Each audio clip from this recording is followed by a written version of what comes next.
الحمد للہ رب العالمین الصلاۃ والسلام علی خاتم النبیین وعلی آلہ وصحبہ اجمعین اما بعد فاعوذ باللہ من الشیطان الرجیم بسم اللہ الرحمن الرحیم قال اللہ تعالی فی سورۃ الکہف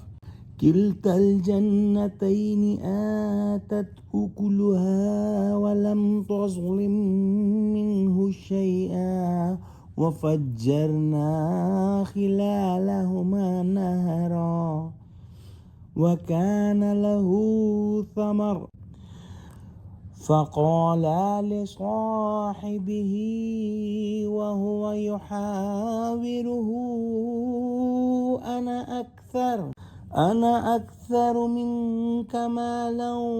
وأعز نفرا۔ ترجمہ: دونوں باغ کثرت سے پھل لاتے اور اس کی پیداوار میں کسی طرح کی کمی نہ ہوتی، اور دونوں میں ہم نے ایک نہر جاری کر رکھی تھی، اور اس طرح اس شخص کو ان کی پیداوار ملتی رہتی تھی۔ تو ایک دن جب کہ وہ اپنے دوست سے باتیں کر رہا تھا، کہنے لگا کہ میں تم سے مال و دولت میں بھی زیادہ ہوں اور جتھے اور جماعت کے لحاظ سے بھی زیادہ عزت والا ہوں۔ یعنی اللہ سبحانہ و تعالی نے اس کو دو باغ ایسے دیے تھے کہ ایسا نہیں تھا کہ کبھی ایک پھل لائے اور کبھی دوسرا پھل لائے اور پہلا پھل نہ لائے، یا ایک درخت زیادہ پھل لائے اور دوسرا درخت کم، بلکہ ایک تسلسل کے ساتھ دونوں باغ نہایت عمدہ اور کثرت سے پھل لاتے تھے۔ کسی بھی باغ یا کسی بھی ویجیٹیشن کے لیے پانی کا ہونا نہایت اہم ہے، اور اس کے بغیر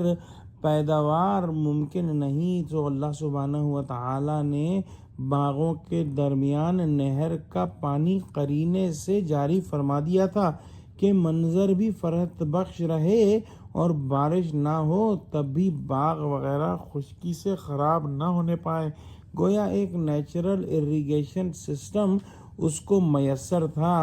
جس کی وجہ سے وہ خوب عیش و عشرت کی زندگی گزار رہا تھا، اور اس کی آمدنی بھی خوب تھی۔ مفسرین نے یہاں پر یہ بھی فرمایا ہے کہ نہ صرف اس کو دنیاوی دولت حاصل تھی، بلکہ اس کو اللہ سبحانہ و تعالی نے اولاد بھی کثرت سے دی تھی، لہذا مال اور جتھا دونوں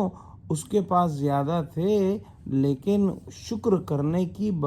بجائے وہ غرور میں پڑ گیا، اور ایک دفعہ غرور سے اپنے دوست جو کہ موحد اور فقیر غریب تھا اس کے ساتھ داخل ہوا